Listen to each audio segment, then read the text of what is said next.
Sir నమస్తే. మీ అమూల్యమైన సమయం ఇచ్చినందుకు AJ23 news YouTube channel Kamareddy వేదికగా నిర్వహిస్తున్నాం సార్. మీరు ఈ సమయం ఇచ్చినందుకు సంతోషం.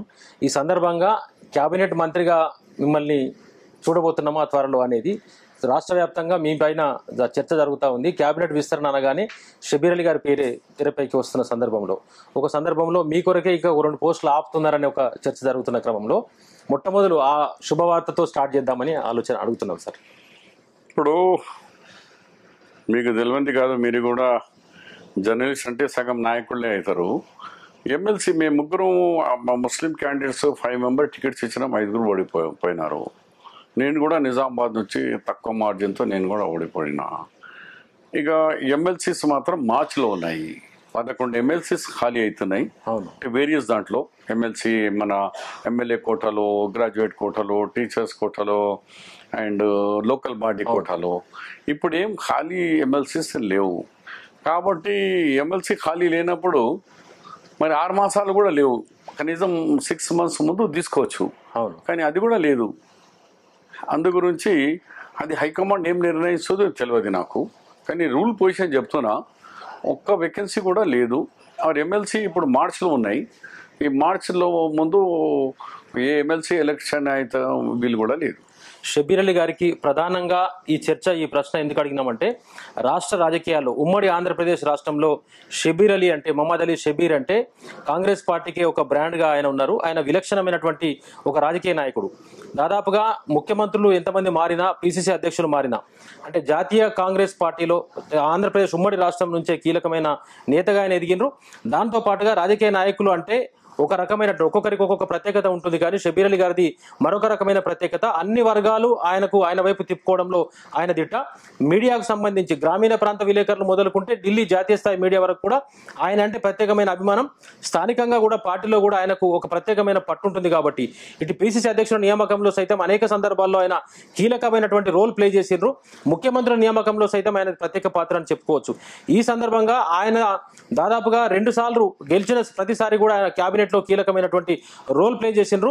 ప్రత్యేకించి తెలంగాణ ఉమ్మడి ఆంధ్రప్రదేశ్ రాష్ట్రంలో రాజశేఖర రెడ్డి ముఖ్యమంత్రిగా ఉన్న సమయంలో షబీర్ అలీ గారి పేరు ప్రధానంగా ఇటు రాష్ట్రంతో పాటు ఢిల్లీలో సైతం మారుమోగిన క్రమంలో ఆయన రాజకీయాలు, జాతీయ రాజకీయాలు కావచ్చు, రాష్ట్ర రాజకీయాల్లో సైతం ఆయన ప్రత్యేకంగా చెప్పుకోవచ్చు. కాబట్టి ఆయన ఇంటర్వ్యూ ద్వారా అనేక విషయాలు తెలంగాణ ప్రజలకు తెలుస్తాయి. కాబట్టి ప్రత్యేకంగా ఆయన ఎంచుకోవడం జరిగింది. సార్ చెప్పండి, మీరు తెలంగాణ రాష్ట్ర రాజకీయాల్లో, తెలంగాణ రాష్ట్ర సాధనలో సైతం మీ పాత్ర చాలా కీలకంగా ఉన్నప్పటికీ కూడా బయటకు కనిపించలేని పరిస్థితి. కాబట్టి ఏ రకంగా మీరు తెలంగాణ ఉద్యమంలో మీ పాత్ర ఎట్లా పోషించారు సార్ మీరు? ఇప్పుడు తెలంగాణలో రాష్ట్రంలో కాంగ్రెస్ పార్టీ, కేంద్రంలో కాంగ్రెస్ పార్టీ, ఇక్కడేమో కిరణ్ కుమార్ రెడ్డి తెలంగాణ ఇవ్వద్దు అనే దాంట్లో, ఢిల్లీలో కూడా చాలా పరిస్థితుల్లో ఇస్లాం ఇవ్వద్దు అని పరిస్థితుల్లో అక్కడ గులాం నబీ ఆజాద్ గారు, అహ్మద్ పటేల్ గారితో నాకున్న సంబంధాలను బట్టి అప్పుడు కేసీఆర్ గారు అపాయింట్మెంట్స్ కావాలా కానీ, లేకుంటే తెలంగాణ ఇవ్వాలని నా తరఫు నుంచి నేను ప్రెషర్ ఇవ్వడం కానీ, ఆయనకు మేనేజ్ చేసడంలో స్వయంగా కేసీఆర్ గారు ఎన్నోసార్లు చెప్పడం జరిగింది. పర్దే కే పీछे షబీర్ భాయ్ కా తెలంగాణ మే లానే మే బహుత్ బడా అహం రోల్ హై అని కూడా కేసీఆర్ గారు చెప్పినారు. ఒకసారి కౌన్సిల్లో డిస్కస్ చేసినప్పుడు సతీష్ అని ఒక ఎమ్మెల్సీ ఆదిలాబాద్ ఆయనే వ్యతిరేకంగా మాట్లాడుతూ ఉంటే ఈటెల రాజేందర్ గారు ఫైనాన్స్ మినిస్టర్ లేచి, నీకు తెలియదు ఈ తెలంగాణ పోరాటంలో షబీర్ భాయ్ రోల్ ఎంత ఇంపార్టెంట్, నీకు తెలియదు, నువ్వు అట్లా షబీర్ భాయ్తో నీ మాట్లాడడం కరెక్ట్ కాదు అని చెప్పి ఆయన తెలంగాణలో వెరీ ఇంపార్టెంట్ రోల్ ప్లే చేసినారని నాకు కౌన్సిల్లో ఆయన మంత్రి, ఆయన స్వయం ఎమ్మెల్సీకు హౌస్లో కూడా చెప్పడం జరిగింది. దాంట్లో తేడా ఏం లేదు. మరొక ముఖ్యమైన విషయం సార్, తెలంగాణ రాష్ట్రం వచ్చిన తర్వాత 2014 ఎన్నికల్లో కాంగ్రెస్ పార్టీ తెలంగాణ రాష్ట్రం ఇచ్చింది. ఆంధ్రప్రదేశ్ రాష్ట్రంలో పార్టీని పోగొట్టుకొని, భవిష్యత్తును కూడా పోగొట్టుకొని కూడా రాష్ట్రాన్ని ఇచ్చినటువంటి పరిస్థితి మనం చూసినాం. అయితే ఏ రకంగా మీరు 2014లో కాంగ్రెస్ పార్టీ అధికారం కోల్పోయింది. నిజానికి పార్టీ ఆంధ్రప్రదేశ్లో కోల్పోయినప్పుడు, త్యాగం చేసినప్పుడు తెలంగాణలో అధికారంలో రావాల్సి ఉండే. అంటే పార్టీ తెలంగాణని ఇద్దామని నిర్ణయించిన తర్వాత కేసీఆర్ గారికి లెటర్ తీసుకురమ్మని, మర్జర్ లెటర్ ఇవ్వమని డాక్టర్ మా పెద్దలు చెన్నారెడ్డి గారికి చెప్పినారు. జానారెడ్డి గారుతో లేట్ అయిన తర్వాత నాకు కూడా చెప్పినారు, మీరు లెటర్ ఇస్తా అన్నారు కదా, merger letter, TRS party Congress party మర్జర్ది మరి మర్జర్ లెటర్ తీసుకురాపోండి, మేము ఇవాళ రెడీగా ఉన్నాం అన్నారు. అప్పుడు కేసీఆర్ ప్లేట్ మార్చేసి అన్నారు, ఏ కండిషన్తో ఇస్తున్నారు, ఎట్లా ఇస్తున్నారు, దాని రోడ్ మ్యాప్ ఎట్లా అని క్వశ్చన్స్ వేసినారు. ఇవన్నీ ఢిల్లీకి చెప్పినాం మేము. ఢిల్లీ వాళ్ళు చెప్పినారు, ఇవన్నీ క్వశ్చన్స్ కాదు, తెలంగాణ అన్నారు కదా, తెలంగాణ ఇస్తాము. దాని తర్వాత ఎవరు ముఖ్యమంత్రి, ఎవరు ఎట్లా పాలించాలా, అవన్నీ హైకమాండ్ చూస్తుంది. ఆయనే నేను డైరెక్ట్గా కేసీఆర్తో కూడా మాట్లాడి, అన్న తెలంగాణ కావాలన్నాడు కదా, తెలంగాణ వచ్చేస్తుంది, చిత్ అయినా మీది, పట్టు అయినా మీది, మీరు ఇవ్వకుండా ఎట్టా నేను లెటర్ ఇచ్చినాక అన్నారు. లెటర్ ఇచ్చిన తర్వాత మీరు రేపు ప్రజలు పోయి చెప్పుకోవచ్చు కదా, కాంగ్రెస్ వాళ్ళు అడిగితే లెటర్ కూడా ఇచ్చిన, ఇంకేం కావాలా అని మీకు మంచిగా ఉంటుంది అన్న, 2 దినాలు టైం ఆలోచన. 2 దినాల తర్వాత ఆయన ఫోన్ లేపలే, మాకు అందుబాటులో రాలే. హైకమాండ్కు మేము చెప్పినాం, సార్ మా అందుబాటులో ఆయన రావడం లేదు. వాళ్ళు అన్నారు, సరే ఇప్పుడు మీకు ఏముంది, మీ తాకత్ ఎంత ఉన్నదో, దమ్ము ఎంత ఉన్నదో చూద్దామంటే నిజాం కాలేజ్ గ్రౌండ్లో జానారెడ్డి గారి నాయకత్వంలో మేము అందరం కలిసి పెద్ద ఎత్తున అక్కడ మా స్వయంగా గవర్నమెంట్లో ఉండి ముఖ్యమంత్రి చెప్పినా వినకుండా మా తెలంగాణ పేరు మీద ఒక బహిరంగ సభ ఏర్పాటు చేస్తే ఢిల్లీ వాళ్ళకి కొంచెం నమ్మకం వచ్చింది. మా వాళ్ళు కూడా, మా కాంగ్రెస్ పార్టీ కూడా సాగే ఉన్నదరా, ఫైట్ ఇవ్వచ్చు అనుకున్నారు. ఆడ మాత్రం వీళ్ళు మొత్తం నమ్మినారు కేసీఆర్ గారిని. ఆయన మాట ఇస్తే మాట మీద ఉంటాడు అనే ఒక నమ్మకంతో ఆయన క్యాబినెట్ ఎక్స్పెన్షన్ అప్పుడు నాకు పోర్ట్ఫోలియో ఇంపార్టెంట్ నాకు కాదు, ఏదైనా ఇచ్చానని, కానీ నాకు తెలంగాణ కావాలన్నది అది అట్లాగే మాట్లాడింది సార్. దాని మీద శ్రీమతి సోనియా గాంధీ గారికి ఒక నమ్మకం ఉన్నాయి, కేసీఆర్ జీ బాధ్యతో ఠహర్తే హే అన్నట్టు ఉండే. రాష్ట్ర ఆవిర్భావం తర్వాత కూడా ఆయన సోనియా గాంధీ ఇంటికి వెళ్ళిన తర్వాత కూడా విఘ్నతనే అనౌన్స్ చేసిన తర్వాత మొత్తం ఫ్యామిలీ మెంబర్స్తో పోయి కలిసి ధన్యవాదాలు చెప్పి 1 నిమిషం నీ లోపల తీసుకుపోయి నాకు ముఖ్యమంత్రి చేయమన్నారు.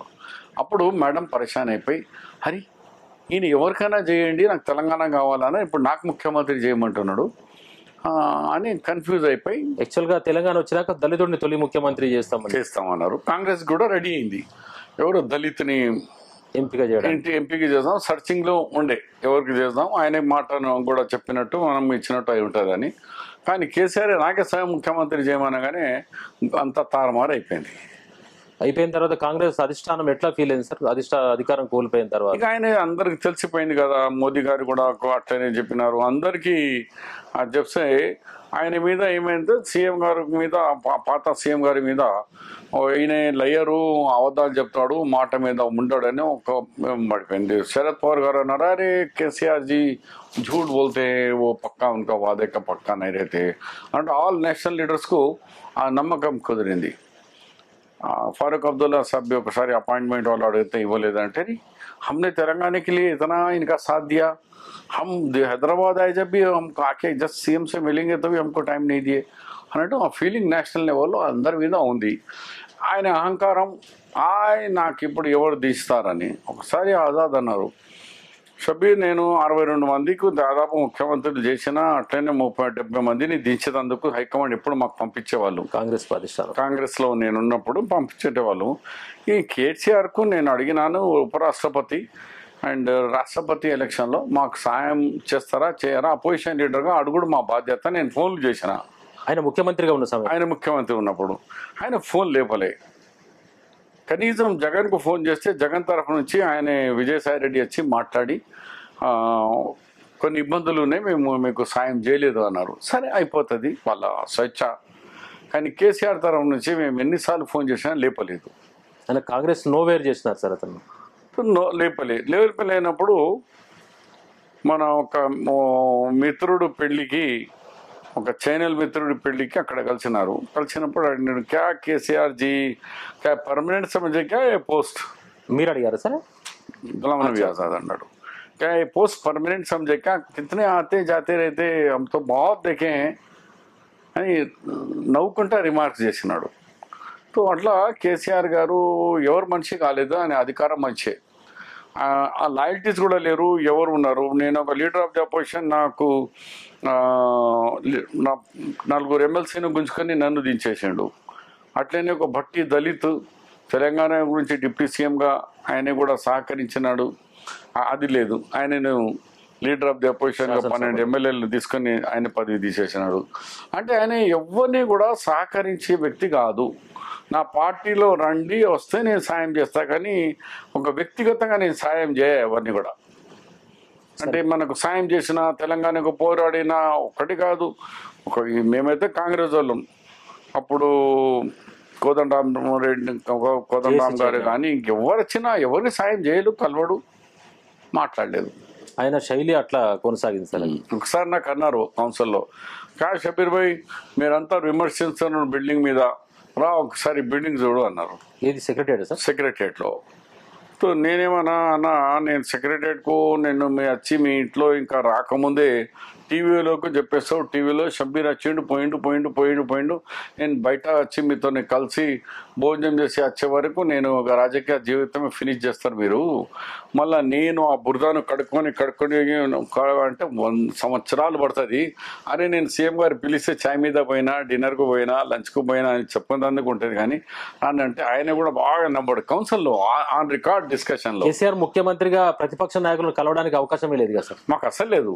ఆయన ఒకటేసారి ఈ మండలాలు కొత్త జిల్లాలు చేసేటప్పుడు ఆల్ పార్టీ మీటింగ్ లో పిలిచినప్పుడు నేను ఎమ్మెల్యే తరఫు నుంచి బట్టి గారు వచ్చినారు, ఎమ్మెల్సీ తరఫు నుంచి నేను పోయినాను తప్ప ఒక్కసారి కూడా అఫీషియల్ ములాఖాత్ మాది లేదు సార్. ఇప్పుడు తెలంగాణ రాష్ట్ర రాజకీయాలు గత 10 సంవత్సరాలు తెలంగాణ ఏర్పడిన తర్వాత చూసినాం.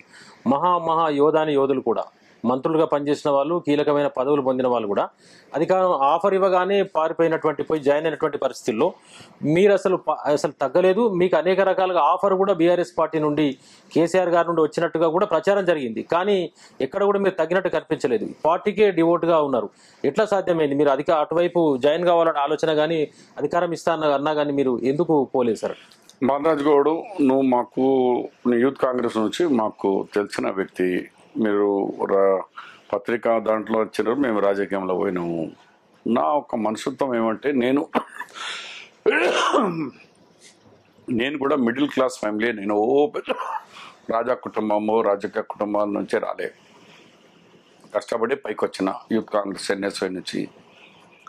నన్ను రాజీవ్ గాంధీ గారు, షబ్బీర్ అలీ గారు మన అసెంబ్లీ స్పీకర్ 1 month జైలు వేసినాడు. ఆ జైలుతో కానీ వేరే మెరిట్స్ చూసి నన్ను 89 ఎమ్మెల్యే టికెట్ ఇవ్వడం, ఇమ్మీడియట్లీ నాకు మంత్రి చేయడం నేను ఊహించలేదు. నేను ఎమ్మెల్యే అవుతా అని ఊహించలేదు. నేను మంత్రిగా ఇమ్మీడియట్లీ అంత తక్కువ వయసులో సంచలనం, మీరు ఎమ్మెల్యే కావడం, ఇమ్మీడియట్ గా మంత్రి కావడం, అప్పుడు 31 years నేను మంత్రి కావడం, ఇవన్నీ కూడా రాజీవ్ గాంధీ గారు, ఇక్కడ చెన్నారెడ్డి గారు, వాళ్ళందరూ కూడా ఒకరు బచ్చా అచ్చా high, young high, youth high, discipline high అని అట్లనే ఉన్నాను. ఇప్పుడు నాకు సుధీర్ కుమార్ గారి సంబంధం, సుధీర్ కుమార్ గారు చనిపోయే వరకు నేను సుధీర్ని విడవేయలే.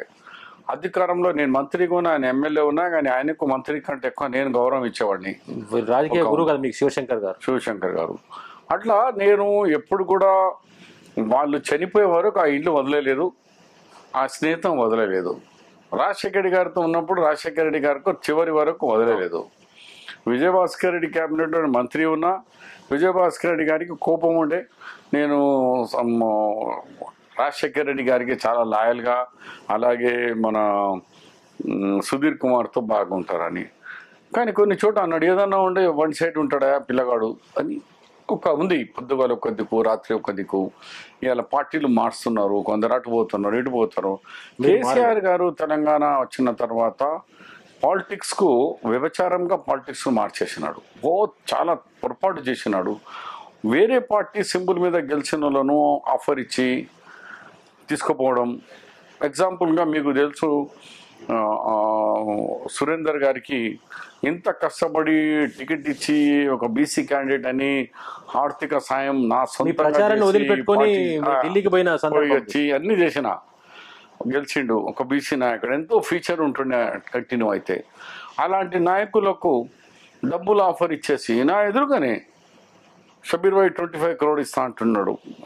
అయినా నేను పోతలేను. వెబల షబ్బాష్, ఒక బీసీ నాయకుడుగా నువ్వు పోతలేవు షబ్బాష్ అని. నేను పార్టీ మారే 2 రోజుల ముందు కూడా ఆయన ప్రెస్ మీట్ పెట్టినాడు, అదే రకంగా చెప్పినాడు. కమ్మడని పెట్టిండు. నేను మార్చే ప్రసక్తి లేదు. మా గురుగారు ఎక్కడ ఉంటే షబ్బీర్ భాయ్తోనే ఆ ఉంటాను. టికెట్ సందర్భంలో మేము చూసినాం, కామారెడ్డి ఎన్నికల ప్రచారం సందర్భంగా మీరు పిసిసి ప్రెసిడెంట్ తో మాట్లాడి ఈవినింగ్ అక్కడ నుంచే నేరుగా మీరు హైదరాబాద్ వచ్చి ఢిల్లీ వెళ్ళిపోయారు. మీరు ఢిల్లీకి పోయి టికెట్ తీసుకొని వచ్చిన, అవును. కన్ఫర్మ్ చేసుకుని. అట్లా అదే కాకుండా మీకు నేను డిప్యూటీ సీఎం ఆఫర్ ఇచ్చినారని, రకరకాలుగా మీ మీద ప్రెషర్ జరిగిందని కూడా విన్నాము. జరిగినారు, చాలా మంది ఇచ్చినారు. మొన్న కూడా ఇచ్చినారు, లాస్ట్ టైం కూడా 14లో ఇచ్చినారు, 18లో ఇచ్చినారు, 23లో ఇచ్చినారు. అవును. కానీ నేను దలుచుకున్నది ఏమంటే, ఈ పార్టీ నాకు ఎప్పుడూ అన్యాయం చేయలేదు. ఈ పార్టీ వల్ల నేను అన్ని విధంగా నేను లాభపడినా నేను జనాన్ని చేశాను. నా కామారెడ్డి ప్రజలకు ఇలా డ్రింకింగ్ వాటర్, గోదావరి జలాలు కానీ, ప్రణయిత చేవళ్ళ కానీ, స్టేడియం కానీ, ఇలా ఎడ్యుకేషన్లో డైరీ టెక్నాలజీ కానీ, పవర్లో ప్రతి మండలానికి ఒక 132 kV ఇచ్చి రాష్ట్రంలోనే ఒక రికార్డ్. పవర్ మినిస్టర్ గా మీరు పవర్ఫుల్ గా పనిచేస్తున్నారు సార్. ఆ విషయంలో 400 kV నిజామాబాద్కి ఇచ్చిన, 220 kV కామారెడ్డికి ఇచ్చిన. అట్లా మా జిల్లా తెలంగాణకు 400 kV గజ్వేల్కి ఇచ్చిన. అట్లా మ్యాక్సిమంగా పవర్ డెవలప్మెంట్ చేసిన as a minister. A portfolio ఉంటే అట్లనే ఇవాళ 4% రిజర్వేషన్కు ఇప్పుడు స్వర్గీయ ఇవాళనే చనిపోయిన మా మిత్రుడు, మా పెద్దన్న డి శ్రీనివాస్ గారు బీసీ వెల్ఫేర్గా, నేను మైనార్టీ వెల్ఫేర్గా ఇద్దరం కలిసి అసెంబ్లీలో ఒకరికొకరు సహకారి బిల్ పాస్ చేయించుకున్నాం. ముస్లిం మైనార్టీ రిజర్వేషన్ ముందు 5 చేసినాం, కోర్టు ఓడిపోయినాక ఒక తగ్గించుకొని 4 చేసినాం. అవి అన్నీ కూడా డెవలప్ చేసిన. ఇవాళ ఎంతో మంది యూత్ ఎక్కడైనా పోతే, సార్ మీ రిజర్వేషన్తో నేను డాక్టర్ అయినా, నేను ఎంబీఏ అయినా, నేను ఎంసీఏ అయినా, నేను ఎడ్యుకేట్ ఉన్నా, ఎంతో సంతోషంగా ఉంటుంది. వాళ్ళంతా ఎడ్యుకేషనల్ బ్యాక్వర్డ్ ఉన్న వాళ్ళు, సామాజికంగా బ్యాక్వర్డ్ ఉన్న వాళ్ళంతా ముందుకు తీసుకొచ్చేందుకు ప్రయత్నం చేసినాను. ఇప్పుడు కూడా నాది ఒకటే, నేను అప్పుడు 89లో షబ్బీర్ భాయ్ ఉండే, ఇవాళ కూడా అట్లనే నా వెరీ లైఫ్ ఈజ్ సింపుల్. ఒకటే పార్టీ. నేను రేపు సావు అందరికీ వస్తుంది, వచ్చినా కూడా నేను 3 రంగుల జెండాతోనే, కాంగ్రెస్ పార్టీతోనే రాజకీయాలు ప్రారంభించారు కాబట్టి అదే పార్టీతో ఎండ్ కూడా అవుతుంది. మరి అయితే కామారెడ్డిలో కేసీఆర్ గారు పోటీ చేయడం వెనకాల అంటే ఎవరు ఈ కోణంలో ఎవరు అడిగి ఉండకపోవచ్చు, కానీ ఒక డౌట్ అంటే మా వైపు నుంచి వస్తున్నటువంటి ఆలోచన, పిసిసి ప్రెసిడెంట్ల నియామకాలలో దాదాపుగా షబ్బీర్ అలీ గారి పాత్ర ప్రత్యేకంగా, అంటే గతం నుంచి కూడా ఉన్నటువంటి ఢిల్లీలో మీకు ఉన్నటువంటి సంబంధాల ప్రచారం ఉంది.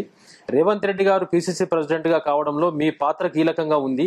దానివల్ల రాజకీయంగా వాళ్ళకి ఇబ్బంది అవుతుందన్న ఒక కారణంగా మీపై కోపంతో ఆయన కామారెడ్డి నుంచి పోటీ చేసేందుకు నిర్ణయించుకున్నారా? మరి ఇంకేదైనా కారణం? మీరు చెప్పింది 100% కరెక్ట్. ఆయనకు నా మీద పర్సనల్, నేను ఎన్నిసార్లు పిలిచినా రాడు. మరి ఇంత పెద్ద 12 ముస్లిం అండ్ క్రిస్టియన్ 14% ఉన్నారు. ఈ రిజర్వేషన్ ఛాంపియన్గా ఉండి నాకు అంతా వ్యతిరేకిస్తాడు, నాకు రమ్మంటే రావడు. ఈయన సంగతి చూద్దామని కామారెడ్డికి వచ్చినాడు తప్ప ఇంకా వేరే ఆయన ఉద్దేశం ఏం లేదు. మీపై కోపంతో నా మీద కోపం, నన్ను ఓడగొట్టాలా, నేను పోతే ఆయన ఓడిపోతాడు, ఆయన ఫినిష్ అవుతాడు.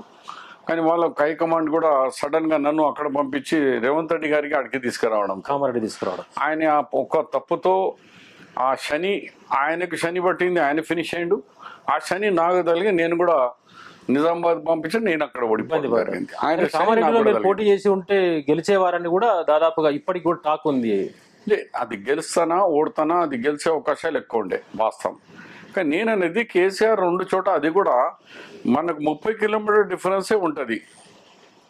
చేగుంట వరకు దగ్గర ఆయన రామాయంపేట బార్డర్ మాత్రమే కొద్దిగా తేడా ఉంటుంది. ఇటు నుంచి చూస్తే గజ్వేలు మన దుబ్బాక దగ్గర, అట్లా బీబీపేటకు చూస్తే ఇంకా దగ్గర అవుతుంది. అట్లా 30-40 కిలోమీటర్ దూరంలోనే 2 కాన్స్టిట్యున్సీలు ఎవరు పోటీ చేయరు. చలో ఇక్కడ మహబూబ్ నగర్ కొరకు చేసానంటే ఇక్కడ ఆదిలాబాద్ చేసుకున్నాడు. మీడియా కూడా ఒక చారిత్రక అవసరం, ఒక రీజన్ ఉంది, హిస్టారికల్ రీజన్ ఉంది అన్నారు. కానీ దాని వెనకాల మీ పైన ఉన్నటువంటి ఏం లేదు. నాకు షబ్బీర్ వైకు ఓడగొట్టాలా చేయాలని అబ్ది రికార్డులో ఒకరు నాకు చెప్పినారు, ఎంత కరెక్ట్. మన బస్ యాత్ర తీసుకొని పార్లమెంట్ ఎలక్షన్లు తిరిగేటప్పుడు నిజామాబాద్లో ముఖాం వేసినప్పుడు అన్నట, అరే నేను కామారెడ్డి నిలబడకుంటే షబ్బీర్ భాయ్ నిజామాబాద్కి రాకపోతుండే, నువ్వు బిగల గణేష్ నువ్వు గెలిచేవాడట అని చెప్పినారని చెప్పిండ్రు. మరి అంత వాస్తవం ఐడియా లేదు, నాకు వచ్చిన సమాచారం. బట్ ఈ రియలైజ్డ్ నౌ నేను కామారెడ్డికి పోవడం పొరపాటైంది. ఆయన అంతమైపోయింది కదా ఇప్పుడు. అవును. కామారెడ్డి వల్లనే ఒకప్పుడు ఇదే కామారెడ్డి తెలంగాణకు లేపింది. అవును. మీకు తెలుసు మొత్తం జిల్లా పరిషత్లో ఒకటే నిజామాబాద్ జిల్లా పరిషత్ వచ్చింది, అది సంతోష్ రెడ్డి. అవును. అది కూడా ఫుల్ మెజారిటీ కాదు, కాంగ్రెస్ సపోర్ట్తో ఆయనకి ఇచ్చినాం. కరీంనగర్లోకి వస్తే మేము కరీంనగర్ తీసుకున్నాం, ఇక్కడ సపోర్ట్ లేకున్నా వాళ్ళకి ఇచ్చినాం. అవును. అయితే ఒకటే జిల్లా పరిషత్. కామారెడ్డి ప్రజలు మొదటి నుంచి తెలంగాణకు చాలా స్ట్రాంగ్ బేస్. ఆయన మెదక్ కాదు బేస్. అవును. సిద్దిపేట దుబ్బాకలో కూడా రాలేదు ఆయనకు. మాచారెడ్డి కానీ ఇవన్నీ పూర్వ నిజామాబాద్ జిల్లానే ఒక్కసారిగా మద్దతు ఇచ్చింది సార్, ఇచ్చింది. అందు గురించి మాచారెడ్డి అదే నిజామాబాద్ ప్రజలు మరి ఆయనకు తెలంగాణ పేరు మీద లేపింది. అలాగే అదే నిజామాబాద్ 12 సంవత్సరాల తర్వాత పొందబెట్టింది కూడా కామారెడ్డి నిజామాబాద్ జిల్లాని. రేవంత్ రెడ్డి ప్రభుత్వం ఎట్లా సాగుతుంది సార్? చూడండి, రేవంత్ రెడ్డి గారి ప్రభుత్వం బ్రహ్మాండమైన ఉంది, కానీ ఆయనకు దొరికింది 100 దినాలే. 100 డేస్ పాలనలో 31,000 ఉద్యోగాలు ఇచ్చినాం. 31,000 ఇంత షార్ట్ టైంలో ఇచ్చినాం.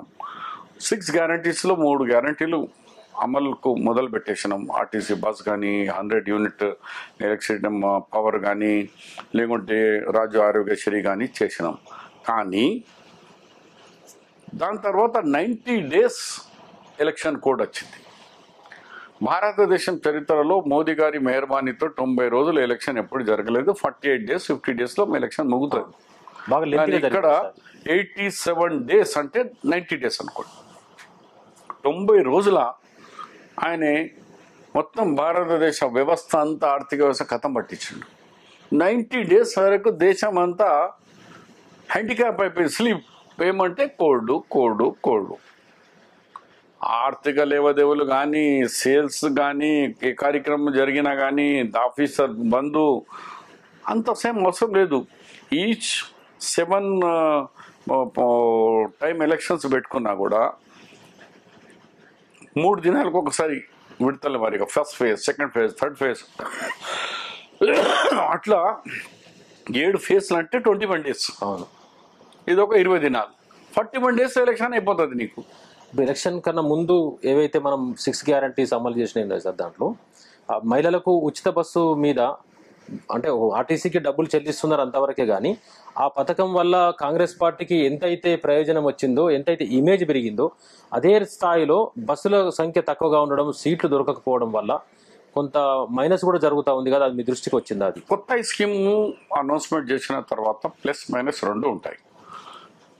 వేసిన తర్వాత కొన్ని లొసుగులు ఉంటాయి, కొన్ని షార్టేజెస్ ఉంటాయి. అవన్నీ కూడా అమల్లో వస్తూ ఉంటే మాకు అక్కడ ఎక్కడ పొరపాట్లు జరుగుతున్నాయి, ఎక్కడ షార్టేజ్ బస్సులు ఉన్నాయి, ఎంత బస్సులు ఇంకా పెంచాలా అవన్నీ తెలుస్తుంది. ఏ పని అయినా కానీ ఇమీడియట్లీ మనం ఎంత దాని మీద. తెలంగాణ వ్యాప్తంగా 9,276 బస్సులు మాత్రమే ఉన్నట్టుగా రికార్డులు ఉన్నాయి సార్. ఇప్పుడున్న పరిస్థితుల్లో దాదాపు మరో 3,000 బస్సులు ఆల్రెడీ చాలా కొత్త బస్సులు కొన్నారు. ఇంకా అది ప్రక్రియ అది కొనసాగుతున్నది. దిస్ ఇస్ ద కంటిన్యూషన్ ఉంది ప్రాసెస్. కొత్తవి వస్తూ ఉంటాయి, పాతవి తీసేస్తూ ఉంటారు, కొత్త బస్సు పెంచుతూ ఉంటారు. ఇప్పుడు ఆర్టీసీ మాక్సిమం గా లాభాలకు దగ్గర వచ్చింది. ఇప్పుడు లాభాల నుంచి మొదలవుతుందని మా ముఖ్యమంత్రికి నమ్మకం ఉంది, నాకు కూడా నమ్మకం. అట్లాగే రైతు రుణమాఫీకి సంబంధించి 17,000 crores ఆగస్ట్ 15 ఏదైతే కట్ ఆఫ్ డేట్ పెట్టుకున్నారో, బహుశా హరీష్ రావు గారు రాజీనామా చేస్తానని సవాల్ కూడా విసినట్టున్నారు. ఏ స్థాయిలో ప్రయత్నాలు జరుగుతున్నాయి సార్ ప్రభుత్వం నుంచి రుణమాఫీ? నేను అనుకుంటా మనం ఫస్ట్ వీక్లోనే 2, 3, 4 తారీఖు వరకు గైడ్ లైన్స్ వచ్చేస్తాయి. ఆగస్టు 15 లోపలనే మేము ఇచ్చిన మాట ప్రకారంగా 2 లక్షల రుణమాఫీ. ఎంత ఇచ్చినా, ఒకవేళ ఫస్ట్ 1 lakh ఇచ్చినా 100%, 1.5 lakh ఇచ్చినా 100%, 2 lakhs ఇచ్చినా 100%. దానికి ఇన్స్టాల్మెంట్ ఉంటాయి. 10-15 days గ్యాప్ ఉండొచ్చు. రైతు బంధుకి ఇస్తాం కదా, ఫస్ట్ 2 ఎకరాలు, 3 ఎకరాలు, 5 ఎకరాలు ఇట్లా. ఒకవేళ 100% ఇస్తారు. ఒకవేళ ఇస్తే ఒక 10 days, 5 days ఒకసారి 1 లక్ష వాళ్ళకు, ఒక 10 days తర్వాత 15 lakhs వరకు కంప్లీట్ అయిపోతుంది. మొత్తానికి రైతు బంధు కూడా ఇప్పుడు ఖరీఫ్ కి సంబంధించి ఫేజ్ ఇచ్చే అవకాశం ఉందా? అది పెండింగ్ ఉంటుంది? వాయిదా ఏం లేదు. చాలా మంది ఏమంటున్నారంటే వ్యవసాయం చేసిన వాళ్ళకి ఇవాళ వ్యవసాయం లేకున్నా భూముల మీద తీసుకుంటున్నారు. అవును. గవర్నమెంట్ ఆఫ్ ఇండియా వాళ్ళ దగ్గర ఇన్కమ్ ట్యాక్స్ ఫీస్ కు కానీ లేకుంటే పింక్ కార్డు ఉన్న వాళ్ళకి కానీ ఇన్కమ్ ట్యాక్స్ అంటే రైతులు కూడా చాలా మంది లోన్ల కోసం బ్యాంకులో పిల్లలని ఇప్పుడు ఇతర దేశాలు మీ కాంగ్రెస్ పార్టీ రాజశేఖర రెడ్డి గారు గవర్నమెంట్ ఉన్నప్పటి నుంచే పేద మధ్యతరగతి వాళ్ళు కూడా ఇంజనీరింగ్ చదువుతున్నారు. ఇతర దేశాల్లో పిల్లలు ఉన్నతమైన స్థానాల్లో ఉన్నారు. అట్లాంటి వాళ్ళు కావచ్చు. ఇంటి లోన్లకు సంబంధించి ప్రతి ఒక్కరు ఐటీ ఫైలింగ్ చేయాల్సిన పరిస్థితి ఉంటుంది. చిన్న సామాన్యమైన రైతులు కూడా ఐటీ ఫైల్ చేస్తున్నారు ఈ మధ్యకాలం. అట్లాంటి వాళ్ళకు కూడా ఆగిపోయే అవకాశం ఉంటుంది కదా. అట్లేముండదు. ఫస్ట్ అయితే వ్యవసాయం ఉందా లేదా, క్రాప్ అంటే సాగు చేస్తున్నారా లేదా, అది ఉంటే మాత్రం 100% ఇస్తాం. అది ఇన్కమ్ ట్యాక్స్ అది కొత్తదేం కాదు. దాన్ని బట్టి లీగల్గా మాకు రైతులకు నిజమైన సాయం చేసి చేయాలన్నది కానీ టెక్నికల్గా లుసుగులు తీసుకొచ్చి దానికి నీళ్ళు ఖర్చు మా ఉద్దేశం లేదు. రైతులకు సాయం చేయాలని ఉంది. ఎంతవరకు ఎట్ట చేయాలో చేద్దాం. కానీ ఇది నేను ఒక గోదావరి దగ్గర పోయిన ఒక మా మిత్రుని దగ్గర 200 ఎకరాల పట్టేదారు ఉన్నారు. కానీ 8 నెలలు గోదావరిలో నీళ్లు ఉంటుంది. ఆయన భూమి ఆడ ఉండో తెలియదు. గోదావరి వాటర్తో మునిగిపోతుంది కాబట్టి లే దాంట్లోనే ఉంది గోదావరి రివర్లో పరివాహక ప్రాంతంలో. తర్వాత 4 months బయటికి వస్తుంది. రివర్ ఎండాకాలం తగ్గిపోయిన తర్వాత భూమి బయటికి వస్తుంది. వచ్చిన తర్వాత చూస్తే రాళ్ళు రప్పలు ఉసుకే తప్ప అలా ఏముండదు. ఒక గడ్డి కూడా మొలగది. కానీ అతనికి 20 లక్షల రూపాయలు అంటే మనం చూసినాం సార్ చాలా చోట్ల ఉన్నాయి. అడవుల్లో ఎల్బీ నగర్ వాళ్ళు 40 years బ్యాక్ 4 కన్వర్షన్ బిల్డింగ్స్ అయిపోయినాయి. కానీ రెవెన్యూ రికార్డులో ఇంకా అగ్రికల్చర్ ల్యాండ్ ఉంది. అగ్రికల్చర్ వస్తుంది.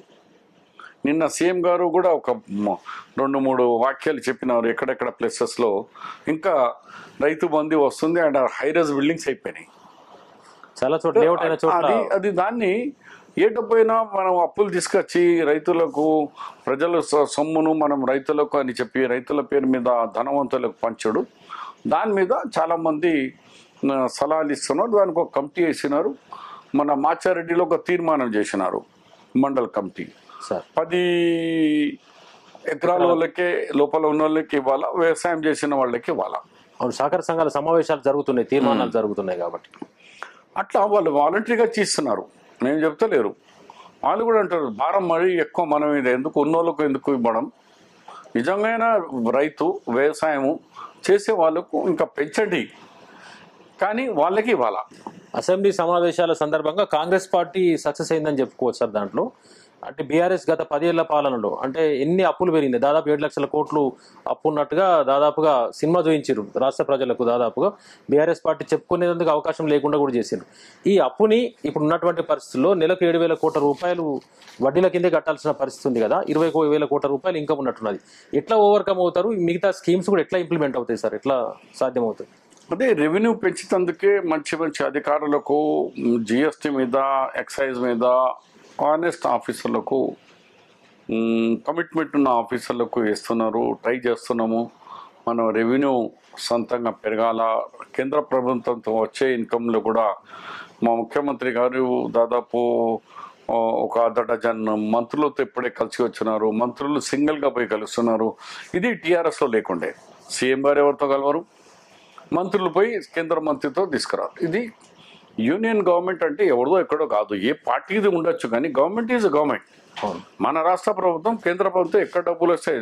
ఎగ్జాంపుల్గా నేను పవర్ మినిస్టర్గా ఉన్నప్పుడు 2,800 కోట్లు మా రాజీవ్ గాంధీ గ్రామీణ విద్యుత్కరణ యోజన 100% ఫ్రీ గ్రాంట్ కింద తీసుకొచ్చాను. తర్వాత ఇతర రాష్ట్రాల్లో యూజ్ చేసుకోకుంటే మిగిలినవి ఉంటే మళ్ళీ పోయి మళ్ళీ ఒక 1,200 కోట్లు అంటే 4,000 కోట్ల రూపాయలు. సెంటర్ లో మీకు కాంగ్రెస్ ప్రభుత్వం ఉంది కాబట్టి మీకు అది ఈజీ. అది కాంగ్రెస్ ఉన్నది కాబట్టి మేము కూడా ర్యాపో పెట్టుకుంటే అక్కడ స్కీమ్ ఎక్కడ మిగిలినాయి, ఏ రాష్ట్రం మిగిలినాయి డాటా కలెక్ట్ చేసుకొని మంత్రి దగ్గర పోయి ఎనర్జీ సెక్రటరీ దగ్గర కూర్చొని అరే हमारे స్టేట్కు జరూరతే పోయి అక్కడ మిగిలిన ఉంది, ఫలానా రాష్ట్రం యూజ్ చేసుకోలేదు, ఆ రాష్ట్ర డబ్బులు మాకు ఇలా ఇవ్వండి. అట్లా లాస్ట్ 10 చాలా స్కీమ్స్ 10% రాష్ట్రం 90% కేంద్రం ఉంది. అలాంటి 10% పైసలు కట్టేసి అడ్వాన్స్ గా అక్కడ నుంచి డబ్బులు తీసుకొచ్చాలి. కానీ టీఆర్ఎస్ వచ్చినాక ఈగోలో వాళ్ళు ఏమనుకున్నట్టే అహంకారంతో మనం ధనిక రాష్ట్రం మనకెందుకు, వాడేంది కేంద్రం ఇచ్చేది డబుల్ బెడ్రూమ్కు పైసలు, వాడేంది దానికి ఇచ్చేది, ఈ కాళేశ్వరం ప్రాజెక్టుకు వాళ్ళు శాంక్షన్ ఇచ్చేస్తే జాతీయ హోదా వస్తే డబ్బులు వస్తాయి కదా, 90% మనకు 10% ఏమైనా పెట్టాలి కదా. అది లేకుండా వాళ్ళు డిపిఆర్ వాళ్ళు ఇవ్వలేదు, డిపిఆర్ ఇవ్వలేదు. ఇవ్వలేనప్పుడు కేంద్రం ఎట్లా ఇస్తుంది మీకు పైసలు? సెంట్రల్ వాటర్ కమిషన్ కూడా అక్కడ ప్రపోజల్స్ ని వ్యతిరేకించినట్టుంది కదా సార్. అవును, కాంగ్రెస్ మాత్రం అట్లా కాదు. సెంట్రల్తో కలిసి ఎంతవరకు ఏ స్కీమ్ సెంట్రల్ గవర్నమెంట్ ఉంటో ఆ స్కీమ్లో మన వాటా కట్టేసుకొని వాళ్ళ వాటా తెచ్చుకొని అభివృద్ధి చేయాలనే ఉద్దేశంతో ఉంది. కానీ మేము పొలిటికల్గా fight, ideological fight, development no fight. ఇప్పుడు అంటే బీజేపీ ప్రభుత్వం ఉన్నప్పటికీ కూడా కలుపుకొని పోయేటువంటి అదే ఐడియాలజీ డిఫరెన్సెస్ ఉన్నాయి, అవును, రాజకీయంగా డిఫరెన్సెస్ ఉన్నాయి. ఎలక్షన్ అయిపోయింది, అవును, ఐడియాలజీ ఉన్నప్పుడు వాళ్ళ ఐడియాలజీ మా సెక్యులర్ ఐడియాలజీ, సెంట్రల్ గవర్నమెంట్ తీసుకోవాల్సిన వాటా తీసుకోవడం మన హక్కు అది. అది ప్రజల ప్రభుత్వాలు మాయ కానీ వాళ్ళు కానీ వాళ్ళతోనే మేము బరాబర్ మాకెక్కడ వాటా వచ్చేదేందో పోతాం, తీసుకొస్తాం. మరొక విషయం సార్, తెలంగాణ ప్రభుత్వంకు సంబంధించి పడిపోతుందని కేసీఆర్ పదే పదే వ్యాఖ్యలు చేయడం, అంటే ఎమ్మెల్యేల వైపు పోయినా ఇప్పుడు 6 ఎమ్మెల్యేలు దాదాపు ఆయన చేజారినట్టుగా కనిపిస్తూ ఉంది కదా. సుస్థిరత అనేటువంటిది చివరి వరకు ఉంటుందా? ఇబ్బంది ఏం లేదా? చూడండి, మేము గతంలో కూడా మేము చెప్పినాం, 61 ఎమ్మెల్యే, ఎమ్మెల్సీ, ఎంపీస్ గారికి 61 ఇప్పటి వరకు తీసుకున్నారు. ఫస్ట్ టైం ఆయన 47 ఎమ్మెల్యేస్ అండ్ ఎమ్మెల్యేస్ కలిసి 47 వ్యక్తులకు డిఫెక్షన్ చేయించినాడు. సెకండ్ టర్మ్ ఆయన వచ్చినప్పుడు దాంట్లో 12 మంది ఎమ్మెల్యేలు, 14 మంది ఎమ్మెల్యేలు, 12 కాంగ్రెస్, 2 టీడీపీ, 4 ఎమ్మెల్సీలు, అంటే దాదాపు 16 మంది, అంటే 63, 64 వ్యక్తులు అయితే టోటల్ 2 టర్మ్లు కలిపితే. అవును, ఎంపీ, ఎమ్మెల్యే, ఎమ్మెల్సీ, గ్రామ పంచాయత్ మెంబర్ నుంచి పెట్టుకుంటే ఎంపీ వరకు అందరు ఒకవైపే ఉండాలి, రెండో వైపు ఉండొద్దు. అసలు ఉండదు. చైర్మన్, మేయర్, జిల్లా ఏది ఉన్నా ఆయన పార్టీలో రావాలా. ప్రజల పక్షం మాట్లాడే చేసి ప్రజారాజ్యంని ఖూనీ చేసి కొత్త రాష్ట్రంలో కొత్త విధానం తెచ్చి ఇంకా బాగా ఈ రాష్ట్రానికి డెవలప్ చేసే మీద రాజకీయంగా డెవలప్మెంట్ అనుకుంటా ఆయన అందరినీ గుంజేసి దాన్ని అపోజిషన్ వాయిస్ లేకుండా చేసిన. కానీ ప్రజలు తెలుసుకో, ఇట్లా కాదు, నువ్వు రాజకీయంగా ఒక ప్రజల వాయిస్ను తొక్కేసినావు, మేము నీకు తొక్కేస్తాం, నిన్ను బొంద పెడతాం, కాంగ్రెస్ తీసుకొస్తామని కాంగ్రెస్కు తీసుకొచ్చాను. రెవల్యూషన్ టైప్లో వచ్చినటువంటి పరిస్థితి. అందు గురించి మేము కూడా అసలు ఈ పార్టీని అక్కడ వాళ్ళని తీసుకొద్దని అనుకున్నాం. కానీ కేసీఆర్ మాటికే ఛాలెంజ్ చేయడంతో హరీష్ రావు కెట్టాడ్ చేసి 6 నెలలు ఈ ప్రభుత్వాన్ని పడగొడతామని చెప్పడం, తర్వాత ఏది ఇచ్చినా వాళ్ళే పవర్లో కమిషన్ ఇస్తామంటే జగదీశ్వర్ రెడ్డి స్వయంగా ఛాలెంజ్ చేసిండు, మీకు దమ్ముంటే జ్యుడిషియల్ వేయండి అని. జ్యుడిషియల్ వేయంగానే పారిపోతున్నారు. అది చాలా మీరు ప్రస్తావన చాలా మంచి ప్రస్తావన తెచ్చింది సార్. మీరు పవర్ మినిస్టర్గా పవర్ఫుల్గా ఉన్న సందర్భంలో దాదాపు ఏపీ రాష్ట్రం ఒక జిగేళ్ళు మన వెలిగింది. ఈ క్రమంలో తెలంగాణ వచ్చిన తర్వాతనే తెలంగాణకు కరెంట్ వచ్చింది, తెలంగాణలో లేదంటే చీకట్లు ఉండేటువంటిది. ఇప్పుడు కూడా బీఆర్ఎస్ పార్టీ నాయకులు అదే చెప్తున్న క్రమంలో అసలు ఈ కమిషన్ కన్నా ముందు కూడా విమర్శలు ఉన్నాయి. అసలు ఈ పవర్ గ్రిడ్ ఏదైతే ఛత్తీస్గఢ్ నుంచి తీసుకొచ్చిన కరెంట్లో కూడా అక్రమాలు జరిగినాయి. అసలు ఏం జరిగి ఉంటుంది సార్ దీంట్లో? అప్పుడు చంద్రబాబు గారు 10 సంవత్సరాల గవర్నమెంట్లో ఆయనే గ్యాస్ మీద నమ్ముకొని ప్రాజెక్ట్స్ శాంక్షన్ చేసినాడు. గ్యాస్ ఆరిత ప్రాజెక్ట్స్ ఉండే. గ్యాస్ మీద ఉన్నప్పుడు గ్యాస్ రాకముందే ట్రాన్స్పోర్టర్ గేల్తోనే అగ్రిమెంట్ చేసినట్టు పెద్ద పొరపాటు. అది గ్యాస్ కంపెనీతో చేయాలా, కంపెనీతో చేయకుండా ట్రాన్స్పోర్టర్స్ ఎవరు లైన్ వేసుకొని ఇస్తే వాళ్ళతోనే అగ్రిమెంట్ చేశాడు. వారు నాకు గ్యాస్ రానప్పుడు నేనేం చేస్తా అని చేతులు లేపేశాడు. దానివల్ల మనకు క్రైసిస్ వస్తే వైఎస్ రాజశేఖర రెడ్డి గారు, నేను పవర్ మినిస్టర్గా ఉన్నప్పుడు ఆయన ఏమన్నా షబీర్ మన కాళ్ళ మీద నిలబడాలా చేయమంటే మనం దాదాపు 13,000 మెగావాట్కు మనం శంకుస్థాపన చేసినాం. హైడ్రో మరి కోల్ బేస్ ప్రాజెక్ట్స్ అన్నీ మొదలుపెట్టాం. ఆ ప్రాజెక్ట్ ఏదైనా 6 సంవత్సరాలకు వస్తుంది. కేసీఆర్ గారు అన్నారు నేను ఇమ్మీడియట్లీ 18 మాసాలనే కంప్లీట్ చేస్తా అన్నారు. కౌన్సిల్లో నేను ఆయన ఇట్లా ఉన్నప్పుడు ఎదురుగా నేను కేసీఆర్ 5 సంవత్సరాలు పవర్ మినిస్టర్గా చేసిన, నాకు తెలిసిన మట్టుకు 6 సంవత్సరాల కంటే ముందు థర్మల్ ప్రాజెక్ట్ రాదు, మీరు ఒకవేళ తొందర చేసినా 5 సంవత్సరాలు పడుతుంది అన్న. షబ్బీర్ సాబ్, ఇది కేసీఆర్ ప్రభుత్వం 18 నెలల్లో చేసి పెడతా నేను. సార్ అధికారం మీకుంది, మీ ఇష్టం, మాకున్న అనుభవంతో మీకు చెప్పినాం. ఇవాళ 10 సంవత్సరాలైనా ఇంకా గట్టి ముగ్గనే ఉన్నది కూడా అలా ప్రాజెక్టు మన నల్గొండలో పూర్తి దానికి యాదాద్రి అని పేరు పెట్టినారు, అది ఇంకా ఏం కాలేదు. అట్లనే భద్రాచలంలో ఆయన పెట్టే ప్రాజెక్టుకు అది చాలా చిన్న ప్రాజెక్టు, ఓల్డ్ టెక్నాలజీ. మేమన్నా 4000 మెగావాట్ ప్రాజెక్ట్ వచ్చిన తర్వాత ఈ 270 మెగావాట్ ఎందుకు తీసుకొస్తాను, దీని మీద కోల్ భారం పడుతుంది, పొల్యూషన్ అన్న తర్వాత కూడా వినకుండా ఆ బుల్ కంపెనీ వాళ్ళతోని సెకండ్ హ్యాండ్ బిహెచ్ఎల్ తోని కొనుగోలు చేసి తొందరగా కావాలో మాకు బిహెచ్ఎల్ రెడీమేడ్ ఉంది కాపాడుతున్నాం అని చెప్పడం కోసం అది తీసుకుని కాపాడడం కాదు, ఒక ఆర్డర్ ఇచ్చి వదిలేసిండు, మనకు డిస్కౌంట్లు ఇస్తామని వీళ్ళు అన్నారు, ఎంతవరకు కరెక్ట్ తెలియదు. దాని తర్వాత ఛత్తీస్గఢ్తో మన డిచ్పల్లి నేను ఇచ్చిన 400కి గ్రిడ్కి ఆడికి నుంచి టచ్ చేస్తామని అన్నప్పుడు మేమందరం అన్నాం ఇది చాలా హై ప్రైస్, 6 రూపాయల కరెంట్ కొంటున్నాం, మనకు ఇండియాలో సర్ప్లస్ కరెంట్ ఉంది, కొనుగోలు చేయండి, కొనుగోలు చేస్తే మీకు తక్కువ ధరలో వస్తున్నది. ఈ షేర్ మార్కెట్ తీరుగా ఉంటుంది, రాత్రికి ఒక ధర, మధ్యలో ఒక ధర, ఈవినింగ్ ఒక ధర, పీక్ అవర్స్లో ఒక ధర ఉంటుంది. నోటం చూస్తే 4 రూపాయల లోపల పడుతుంది మనకు. కేరళ వాళ్ళు 3.6 రూపీస్ సార్, 3.69 రూపీస్. అలాంటి టైంలో మీరు 6 రూపాయలు చిల్లర, అది కూడా ఒకవేళ ఫుల్ వర్షాలే హైడ్రో పవర్ మన దగ్గర వచ్చినాక అది తీసుకోకుండా పైసలు కట్టాలా, బ్యాక్ టు బ్యాక్ కరెంట్ తీసుకోకుండా పైసలు కట్టాలి. లైన్ పవర్ గ్రిడ్ కి సంబంధించి పవర్ గ్రిడ్ ఇక్కడ మనకు వర్షాలు బాగా పడ్డాయి అనుకో, హైడ్రో స్టార్ట్ అయిపోయింది, మనకు అవసరం లేదు, లేనప్పుడు కొన్ని దినాలు బంద్ పెడతాం, మనది మనం వాడుకుంటాం. కానీ నీకు డైలీ ఎంత కన్సంప్షన్ అగ్రిమెంట్ అయితే ఆ డబ్బులు కట్టాలా, పవర్ తీసుకున్నా కట్టాలా, పవర్ తీసుకోకుండా కట్టాలి. ఫైన్ కట్టినట్టున్నారు సార్, 600 కోట్లు 700 కోట్లు ఫైన్ కట్టలేదు. అట్లానే కదా, దానికి ఎంత అగ్రిమెంట్ ప్రకారంగా పవర్ ఉందో అదే రేటుతో కట్టాలా. డబ్బులు చెల్లించకపోవడం వల్ల ఫైన్ పడ్డట్టున్నది దానికి. అది అలాగ ఉంది, అది కట్టకపోవడం అలాగ ఉంది. కానీ అగ్రిమెంట్ మాత్రం దాని మీదనే ఎనర్జీ సెక్రటరీ అప్పుడు అబ్జెక్షన్ ఫైల్ మీద పెట్టినాడు, ఇది 2000 పైన కోట్లు మన ప్రజలకు భారం పడుతుంది, ఈ అగ్రిమెంట్ కరెక్ట్ లేదు, బయట కొనుక్కుందాం, అది మనకు వద్దు, పర్మనెంట్ కావాలని. దాన్ని ఓవర్ రూల్ చేస్తే ఇప్పుడు ఆ ఆఫీసర్ అగ్రిమెంట్ కూడా కమిషన్ చెప్పేసింది, కమిషన్ చెప్పినాడు ఎందుకు రాసినా నేనని. ఇవాళ కమిషన్ జస్టిస్ నరసింహారెడ్డి గారు పిలిస్తే కేసీఆర్ రాడంటాడు, పవర్ మినిస్టర్ జగదీశ్వర్ రెడ్డి మేము రామాట. రాష్ట్ర ప్రభుత్వం అధికారం లేదు అంటున్నారు తనపైన కమిషన్ వేయడం అనేది చట్టవిరుద్ధం. ప్రజాస్వామ్యంలో ఉన్నప్పుడు యాడికి పిలిచి ఆడికి పోవాలా. మేము ఆ పెద్ద పేపర్ భారతదేశం స్వతంత్రంలో పోరాడింది నేషనల్ హెరాల్డ్ పేపర్, హెరాల్డ్ పేపర్కు 20 లక్షల రూపాయలు విరాళం ఇచ్చినాం, నా చెక్ రూపంలోనే ఇచ్చినాం. ఈడీ పిలిచింది మాకు, ఎందుకు ఇచ్చినాం, పోయినాం. మేమెందుకు పోతాం, నేను చెక్ రూపంలో ఇచ్చినా, నా మనీ ఇచ్చినా, నేను మీరెవరు అడుగుతాందుకు అని చెప్తామా.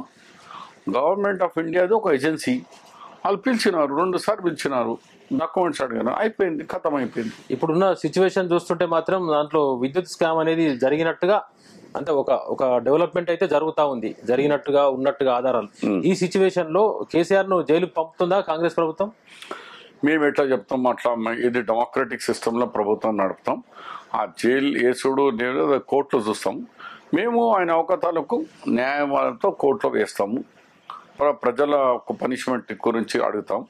ప్రజా కోర్టు ఉంటుంది, కాన్స్టిట్యూషన్ కోర్టు ఉంటుంది. ప్రజల కోర్టు తీర్మానం అయిపోయింది, ఆయన ఓడగొట్టేసారు.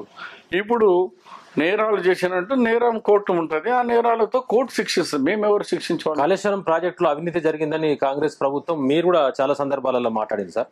ఇప్పుడు దాదాపుగా వెనక్కిపోయినట్టుగా కనిపిస్తా ఉంది, అంటే బ్యారేజ్ ఒకవైపు కొట్టుకుపోయినట్టు.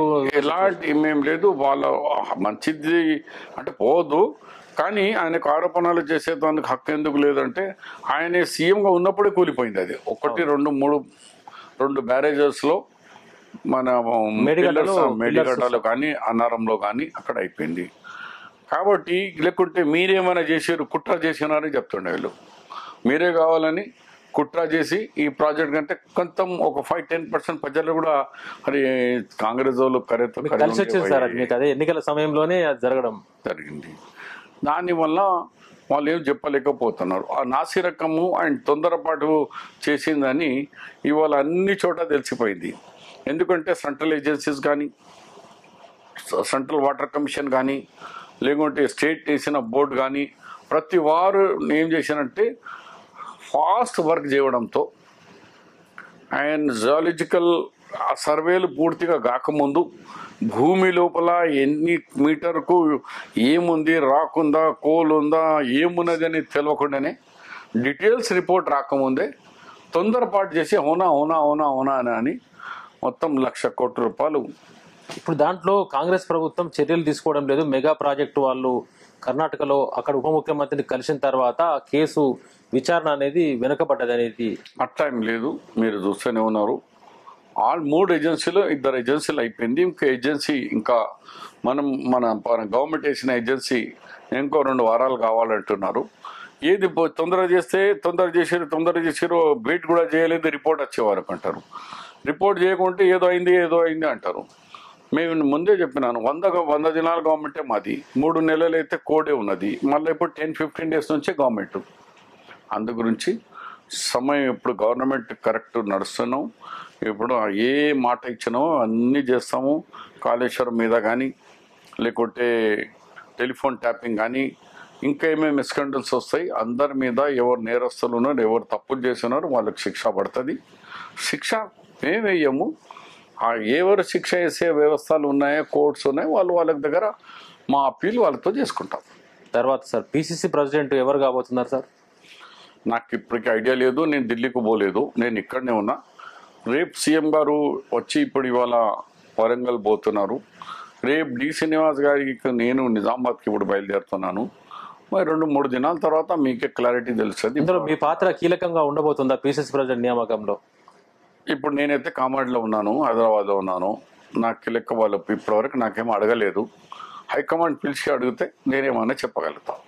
సార్ రాష్ట్రంలో కొత్తగా మంత్రివర్గంలోకి అంటే మనకి ఈ ప్రాంతంలో కేబినెట్ స్థానాలు లేని చోట మాత్రమే బీజేపీ గెలిచింది. మనం చూసినట్లయితే ఉమ్మడి ఆదిలాబాద్ కావచ్చు, నిజామాబాద్ కావచ్చు, అంటే ఒకటి జైరాబాద్ మీరు గెలిపించుకున్నారు, ఇటు రంగారెడ్డి, హైదరాబాద్ వరకు కూడా. ఇక్కడ నుంచి కేబినెట్ లో మంత్రులు లేకపోవడం వల్లనే ఆ ఎఫెక్ట్ పడింది అనుకోవచ్చా మీరు పార్లమెంట్ ఎన్నికల్లో? కాదు, అసెంబ్లీ ఎలక్షన్లో వాళ్ళకి మెజార్టీ ఉంది కదా. సేమ్ అసెంబ్లీ పార్లమెంట్కి పెద్ద తేడా ఏం లేదు. మేము అసెంబ్లీ కంటే పర్ఫార్మెన్స్ ఇంకా 35% నుంచి మేము 41కి వచ్చినాం. బీజేపీ చాలా పుంజుకుంది, 17 నుంచి 35కి వచ్చినారు. బీజేపీ 39 నుంచి 16%కి వచ్చింది. ఇది తేడా. కొత్త మంత్రివర్గంలోకి మిమ్మల్ని షార్ట్ చూడబోతున్నామా సార్? కొత్త మంత్రివర్గంలోకి అది ముఖ్యమంత్రి ప్రైవేటు, ఆయన ఎవరికి తీసుకుంటారు ఎవరికి తీసుకోరు, హైకమాండ్తో ఏం మాట్లాడుకొచ్చినారు ఎప్పుడైనా గౌరవ ముఖ్యమంత్రి చేతిలో ఉంటుంది. అది నేను ముఖ్యమంత్రితో కలవక 8 దినాలు అయిపోయాయి. పార్టీ ఫిరాయింపులకు సంబంధించి మీ అభిప్రాయం ఏంటి సార్? మీ పార్టీలో చెప్పినాను కదా, వాళ్ళే బీజేపీ మాకు ఛాలెంజ్ చేస్తున్నది, మీకు మేము పడగొడతా అంటే కొంతమంది మన డెవలప్మెంట్ చూసుకొని కేసీఆర్ అహంకారం చూసి ఎంత మంచి గవర్నమెంట్ ఉంది, రేవంత్ రెడ్డి గారి ముఖ్యమంత్రిగా ఎంత డెవలప్ చేస్తున్నారు, మేమెందుకు సహకరించేదేసని ఆ సహకారంతో మా దగ్గరకు వస్తే వాళ్ళని స్వాగతం. మీ పార్టీలో అంటే మీ నాయకత్వానికి ఇబ్బంది కలుగుతుంది కదా మీ పార్టీని నమ్ముకున్న వాళ్ళకి సంబంధించి? జరుగుతుంది, జరిగినారు, మాట్లాడుతున్నాం, నచ్చ చెప్తున్నాం. వాళ్ళ రెస్పెక్ట్ వాళ్ళకి ఉంటుంది. సీనియర్లే ఉంటారు. వాళ్ళు కూడా వచ్చిన వాళ్ళకి కూడా అడ్జస్ట్ చేయాలా. ఒక చెరువులో పాత నీళ్ళు ఉంటుంది, కొత్త నీళ్ళు వస్తుంది వర్షాకాలంది. ఆ చెరువు నిండినాక దాని కొన్ని దినాలు పాత నీళ్ళు కొత్త నీళ్ళు కనిపిస్తుంది. కొద్ది దినాలు అయినాక ఏమవుతుంది, ఆ నీళ్ళు ఒకటే కలర్ అయిపోతుంది. ఇప్పుడు చూడండి, పాత రంగు అలాగుంటుంది, చెరువులో కొత్త నీళ్ళు వచ్చేది రంగు అలాగుంటుంది. జస్ట్ 4-5 దినాలు కలిసిపోతారు. ఇది కూడా రాజకీయంగా కొత్త వాళ్ళు వచ్చినప్పుడు పాత వాళ్ళతో కొన్ని విభేదాలు ఉంటే సహజం. అది కానీ తొందరగా నీళ్ళు ఎట్లా కలిసిపోతుందో, వర్షాకాలం నీళ్ళు పాత నీళ్ళు, మేము కూడా అట్లానే కలిసిపోతాం. మీ కాన్స్టిట్యున్సీకి సంబంధించి వచ్చేసరికి మిమ్మల్ని నమ్ముకొని చాలా మంది అన్ని చోట్ల పార్టీ మారినా మిమ్మల్ని నమ్ముకున్న క్యాడర్ చాలా మంది మీతో పాటే ఉన్నారు. మీ అధికారంలోకి మీరు దూరం అయిపోగానే పార్టీలోకి వెళ్ళిపోయి మళ్ళీ తర్వాత మీతో పాటే వచ్చి చేయన వాళ్ళకు వల్ల మిమ్మల్ని నమ్ముకున్న వాళ్ళు ఇబ్బంది పడుతున్న పరిస్థితి ఉంటుంది కదా. నేను కామారెడ్డి గౌరవ ముఖ్యమంత్రి గారు అన్నారు ఏమంటే, షబీర్ భాయ్ కామారెడ్డి మీరు చూడండి అంటే అది చూస్తున్నా. జనరల్గా పార్టీలో ఏముంటుందంటే ఎక్కడ కాంటాక్ట్ చేస్తున్నారు ఇన్ఛార్జ్ వాళ్ళే ఉంటారు. నిజామాబాద్కి నేను కాంటాక్ట్ చేస్తాను కాబట్టి చూస్తున్నాను. హైకమాండ్ రేపు వద్దు ఒకటే చూడమంటే ఒకటే చూస్తా, లేదు మొత్తం పార్లమెంట్ చూడమంటే పార్లమెంట్ చూస్తాం. ఈ హైకమాండ్ మేము పుట్టినప్పుడు మాకు రాజకీయంలో వచ్చినప్పటి నుంచి హైకమాండ్నే నమ్ముకున్నాం. వాళ్ళ ఆదేశాలు ఫైనల్ ఉంటాయి, దానికి భిన్నంగా పోయేవాళ్ళు కాదు. లక్ష్మణ్ రేఖ హైకమాండ్ చేస్తే ఇళ్ళకెళ్ళి ఇట్లా దుంకి కబడ్డీ అని పోం, ఆడనే ఉంటాం. కామారెడ్డి మున్సిపల్ పై ఈ మధ్య కాలంలో కొంచెం వివాదం చెలరేగుతా ఉంది. అక్కడ స్థానిక ఎమ్మెల్యే వర్సెస్ మున్సిపల్ పాలకవర్గం. అట్లాగే టౌన్లో దాదాపుగా చాలా పెద్ద ఎత్తున అంటే అక్రమాలు జరిగినాయి అని చెప్పేసి అని, హౌస్ ట్యాక్సెస్ కలెక్షన్ జరగలేదని, కమర్షియల్ బిల్డింగ్లకు సంబంధించి రెసిడెన్షియల్ ట్యాక్స్ కడుతున్నారని చెప్పి, దానివల్ల ఇప్పుడు రీఅసెస్మెంట్ చేయడం వల్లనే 2 కోట్ల రూపాయల తేడా వచ్చిందంటున్నారు. ఇంకా ఎక్కువ వచ్చే అవకాశం ఉంది అంటున్నారు. అక్కడ మీ ఇన్వాల్వ్మెంట్? మున్సిపల్ వాళ్ళది కూడా సేమ్. వాళ్ళు ఎలక్షన్ కోడ్ ఉన్నప్పుడు ఎలక్షన్లో ఆయనకు కలిసి వచ్చినారు మా చైర్మన్, వైస్ చైర్మన్. గెలిచినాక కోడ్ పోయి 15 దినాలు కూడా గాలి. 15 దినాల్లో యాడికెళ్ళి టెక్స్ అయితే టెక్స్ మార్చిలో, వీళ్ళు గెలిచింది మే జూన్లో. మరి వాళ్లకు దీనికి ఎక్కడ పాతదంటేనే అవకతో జరుగుతున్నాయని మార్పు తెచ్చినాం. వీళ్ళు కూర్చున్న తర్వాత ఇంకా ఒక మీటింగే అయింది వాళ్ళది. ఎందుకంటే 15 డేసే కదా, నా 9వ తారీఖు నాడు ఎలక్షన్ కోడ్ అయింది. ఇవాళ 29 అంటే 20 దినాలు అయింది. 20 దినాల్లో అట్లట జాదుకు వచ్చాడు, ఏం చేయగలుగుతారు? హౌసెస్ ట్యాక్సెస్ లేకుండా ఉన్న ఇళ్లను కలెక్ట్ చేస్తున్నారు. నాకు పూర్తి నమ్మకం ఉంది, మా వాళ్ళు ఇప్పటివరకు ఎలాంటి తప్పులు చేయలేదు, ఇక ముందు కూడా చేయరు. నేను కూడా అప్పుడప్పుడు ఇక్కడి నుంచి రివ్యూ చేస్తున్నా, వాళ్ళకు కూడా చెప్తున్నా, మంచి పేరు తీసుకురండి. 8 నెలలు ఎలక్షన్స్ ఉన్నాయి, మీరు మంచి పేరు తీసుకొచ్చుకుంటే మళ్ళీ రీఎలెక్ట్ అవుతారు అని నేను కూడా చెప్తున్నా. నేను కూడా మున్సిపాలిటీకి ఆర్థిక సాయం చేసేందుకు నా గౌరవ ముఖ్యమంత్రి తరఫు నుంచి ఒక 4-5 కోట్ల రూపాయలు వాళ్ళని కూడా స్పెషల్ ఫండ్ నుంచి ఇప్పించినాను. ఆర్థికంగా ఏం సాయం చేయకుండా మున్సిపాలిటీకి ఎంత ఉంది ట్యాక్స్, ఆ సాలరీకి సరిపోదు. అవును, గవర్నమెంట్ స్టేట్ నుంచి మద్దతు కావాలా, ఆ మద్దతు ఇప్పించేందుకు నేను కూడా 3-4 లెటర్స్ రాసినాను. అమృత్ 2 లక్షల 197 crores అమృత్లో రావాలా, యూడిసిఎం అంటే అర్బన్ డెవలప్మెంట్లో 20 కోట్లు రావాలా. ఇవన్నీ స్కీమ్స్కు నేను ఉన్నత అధికారులతో పర్యవేక్షణ చేస్తున్నా, మంత్రుల దగ్గర రివ్యూ పెడుతున్నా. ఇంకా 20 డేస్ అయింది కాబట్టి ఇంకా ఫాస్ట్గా మూవ్ చేస్తాను. Okay sir, thank you.